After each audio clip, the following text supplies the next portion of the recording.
că nici așa nu-ți place, ea mai zboară în Panama. Zile eu alerg, iar mile pe Maidan pentru tine să-ți dau un dar cel mai de preț. Magandang umaga sa inyong lahat. Andito na naman ang inyong lingkod, inyong kusinero upang maghatid ng isang panibagong recipe sa pagluluto. Ngayon nga pala ang ating lulutuin ay ang ginataang papaya ng sardinas. Dito ay medyo maniba na papaya ang ginamit ko, pero meron na siyang part na nahihinog na kaya tinanggal ko yung malambot. At ngayon nga ay babalatan natin siya isa-isa. Hihiwain na rin natin siya ng maliliit bago ito isa lang para mabilis lumambot. So medyo matagal ang paghiwa kaya time lapse, go!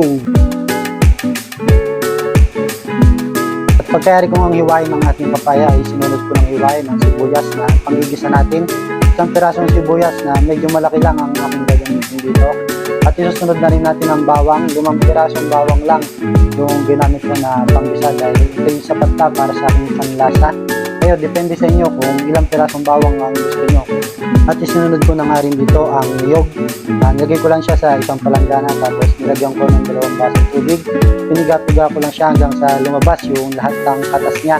Siyempre kailangan ay siguraduhin natin malinis ang ating kamay at itinuhugasan na maayos bago natin pigain ang niyog. Pagkari nga niyan ay kukuha lang ako ng isang salinan o lagayan tulad ng Tupperware at gagamit tayo ng isang malinis na tela upang masala yung mga niyog na natitira sa katas niya para hindi na ito sumama sa ating nilutuin na papaya. Pagkari ay inihanda ko na ang kalderong aking pagigisahan. Siyempre, uunahin natin ang bawang. Kapag ito medyo brown na ang kulay, susunod natin ang sibuyas. Halu-haluin lang natin siya hanggang sa maluto yung sibuyas at bawang. Susunod natin ang sardinas. Dudurugin natin siya para paglagay ng papaya ay okay na. Habang ginigisa nga pala ang sardinas, ilalagyan na rin natin ng konting sarap. Susunod natin ang papaya. Haluin lang natin siya ng haluin hanggang sa maghalo na yung papaya at ang sardinas.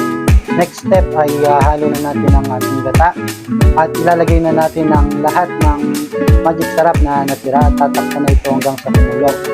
At yan, after ng ilang minuto ay kumukulo na siya guys. So kukuha lang din tayo ng sandok para haluin natin siya at i-check kung malambot na ba yung papaya na inilagay natin dyan. At pagkayaring ititimplanan natin siya, nilagyan ko siya ng 1/2 tablespoon ng asin. Sapat lang para sa aking panlasa at next na nga nilagyan ko siya ng konting bitchin. At muli natin siyang tatakpan hanggang sa ito yung maluto na. And this is the end of our video for today. So don't forget to like our videos and subscribe para lagi kayong updated sa mga bagong video na i-upload natin.